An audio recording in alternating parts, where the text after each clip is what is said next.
All right, I'm recording this on April 10th, 2021.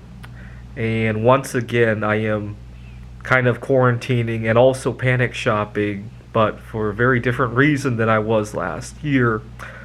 You see, the COVID 19 vaccine has opened up for everybody over 16 here in Washington state.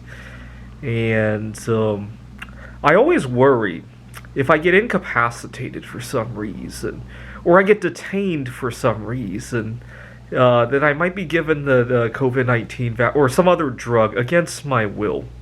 I've always had a big fear of that.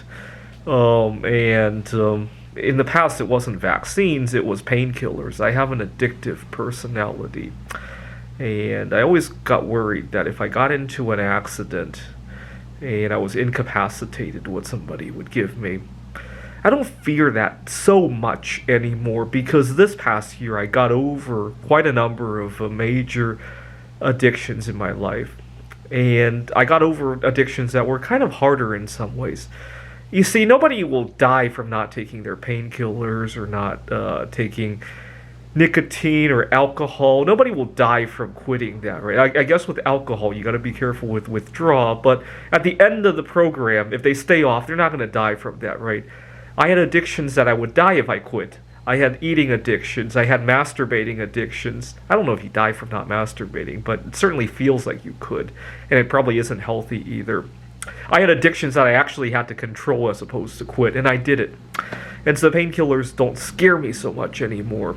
But now I got to worry about the vaccine.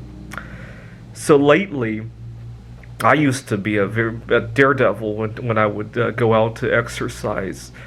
I take a lot of walks throughout town. I used to not give a crap about jaywalking, about I sometimes I go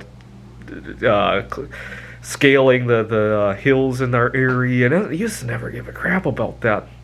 I also love to view the night sky, stargazing, and sometimes I used to put myself in serious, risky situations to do that. We had this slope in Wild Horse Monument in Ellensburg, and I would scale it in order to get a good vantage point. But now I have to worry if I get hurt and I end up in the hospital, what they might give me, right? At the very least, even if I don't lose my consciousness, I always have to be hounded about taking vaccines. Every time I've gotten hurt and ended up in urgent care, they want to give me the tetanus vaccine. I always have to push hard to not get it. And when I'm badly hurt, I don't know if I'll push nearly as hard when I'm not in the best frame of mind. I think I will. I have a good philosophy with that.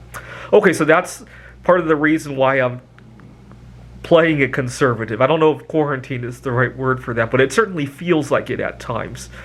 Certainly, I think hard about minimizing my driving. Every time I need to go out for something, I think about all the errands I can combine into one trip. I used to not think very much about making a few extra drives. I love to view scenery. I have a lot of extra time on my hands this past year. But now I gotta worry. Every time I drive, there's a potential for getting into an accident. There's a potential for being detained for whatever reason, right? Anyways, so it feels like quarantine. And then I also stocked up on a few things that would be helpful if I do end up having to take the vaccine for whatever reason.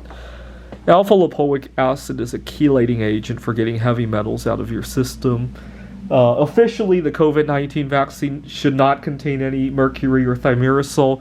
Unofficially, I don't know. I find some of the information not 100% believable. And you never know what trace contaminants there might be when you make vaccines out of all sorts of chemical processes, right? Anyway, alpha-lipoic acid is best if you take it every 3 hours, including overnight. I have a hard time doing that, by the way. Part of the reason why both of these bottles are open is because sometimes I get up in the middle of the night, I can't find my bottle, and I go out to buy another one, or I have to open another one that I have. It's kind of funny. And anyways, I've been on and off doing these protocols. You have to take it every 3 hours for at least 2 or 3 consecutive days. one time I did it consecutively for several weeks and felt really good, except for the fact that I had to wake up in the middle of the night. One thing you can sometimes combine this with, I can't because of my line of work, is that if you could do polyphasic sleeping and take alpha lipoic acid, and then you don't have to worry about interrupting your sleep. That's for heavy metals. Activated charcoal is for getting rid of fat-soluble toxins in your body. They don't interact very well.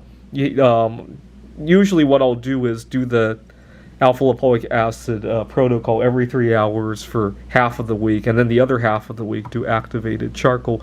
Activated charcoal works especially well if you combine it with some kind of healthy fat, and hence the chocolate.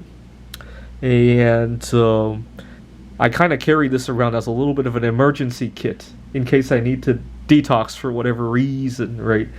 Especially alpha lipoic acid. It's not nearly as common anymore, but in the past, I used to get really nervous about light bulbs that contain mercury, compact fluorescent light bulbs.